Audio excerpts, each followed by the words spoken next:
management is concerned, I think management starts first with triaging. So when the person comes to the hospital with a particular symptom, then triaging is extremely important to identify the severity of the illness and also to initiate appropriate infection prevention and control practices. So initially, all patients with respiratory symptoms of fever, cough, and shortness of breath must be screened prior to entry to the healthcare facility. If possible, a phone number may be provided to the patients to inform the healthcare facility prior to the visit if it is feasible. Ideally, one should designate a waiting area for the respiratory patients, which should be more than 6 feet away from the general waiting areas. All patients with respiratory symptoms should be given a face mask to wear. And as far as the hospital practices are concerned, in areas where community transmission is already occurring, one should consider postponing elective procedures and non-essential visits to the healthcare facility, as already has been done in several health facilities. So here we can see the triage flow. So a general algorithm, any patient coming with fever, cough or shortness of breath, we kind of analyze any of these following, any of these or the following: a history of international travel in the last 2 weeks, a history of contact with any known confirmed COVID-19 patient, a healthcare worker, or anybody having unexplained severe acute respiratory illness requiring hospitalization.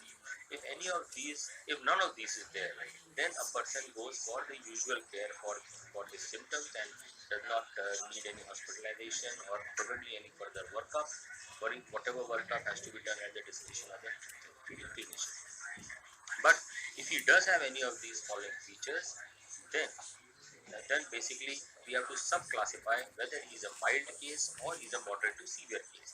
Then these are the following features that have to be taken into account and quickly screened for: presence of tachypnea, hypoxemia as manifested by decrease in SpO2, altered mental status with confusion and drowsiness, hypotension with systolic less than 90, diastolic less than 60, or any of the high risk factors for developing a or severe disease. So these high risk factors are, as written below: elderly age group more than 60, presence of cardiovascular disease which includes hypertension, presence of diabetes mellitus, any other immunocompromised state, for example cancer, or taking immunosuppressive medications, or patients having pre-existing chronic lung, kidney or liver disease.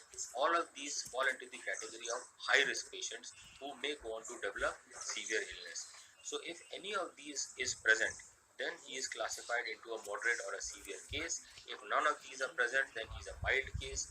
At that point of time, the testing has to be done. The testing means the nasopharyngeal and the oropharyngeal aspirates have to be tested, and the patient has to be considered for isolation if it is test positive. So, though this we can even consider home isolation in this group of patients if we are sure of the compliance, and or if we are overburdened in the hospital. Home isolation is also possible, but he has to be very closely monitored. And if he is test negative, then he follows the usual care as for any other patient.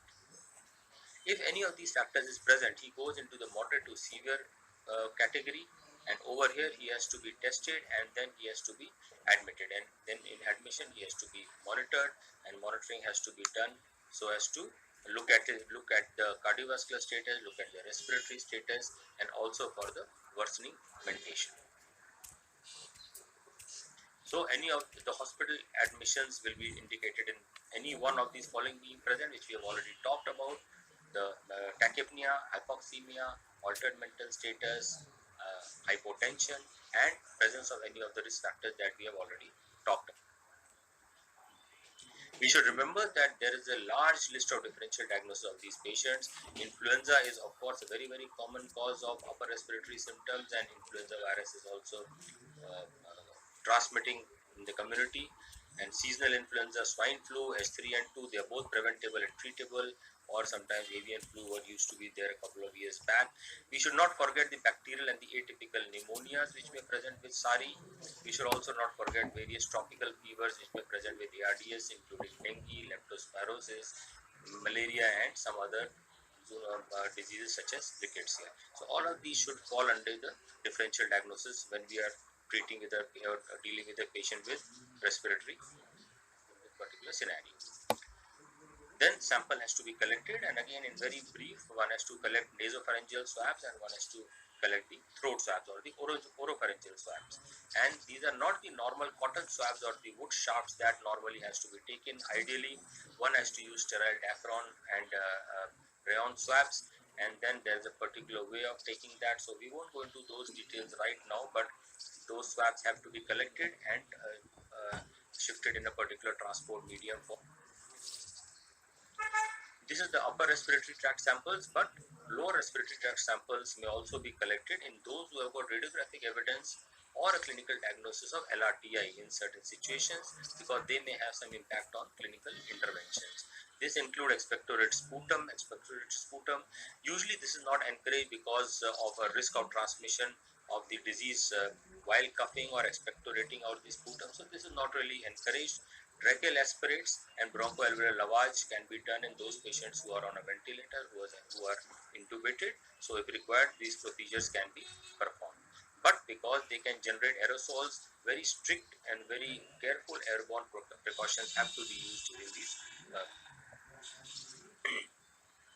If intubated patients are there, we can collect tracheal aspirates, and using a sterile collection trap, we should not send the suction catheter tip to the laboratory in this kind of a situation. There are just some certain useful practice points that take into account. Prognostication of these patients is also important. All patients, all persons who have got bacterial and fungal co-infections, they have poor prognosis. Older age, obesity, and other comorbidities also have a poor prognosis.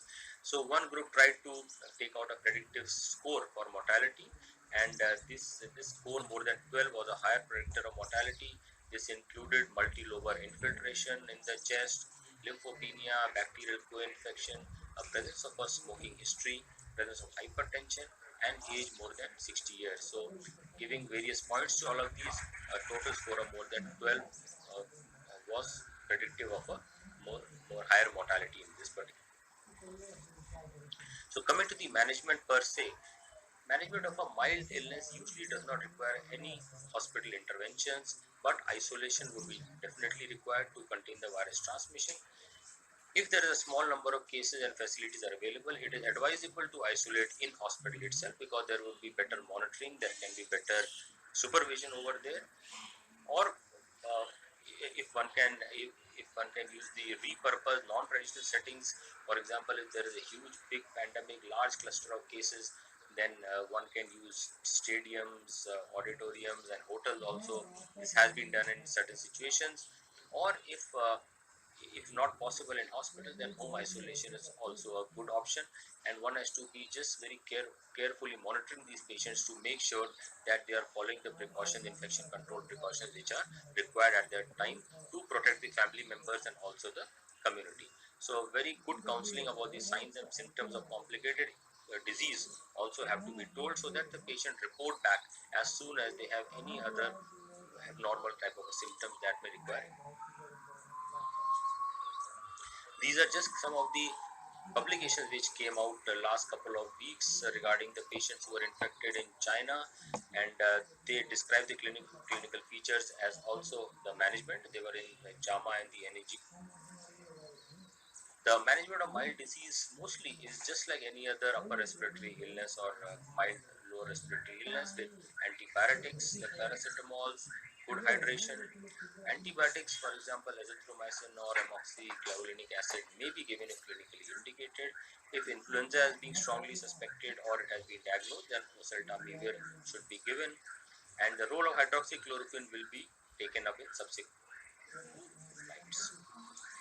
There have been several myths and several rumors which have also been doing the rounds regarding uh, the adverse effects of certain drugs which can be found to be harmful in this particular disease.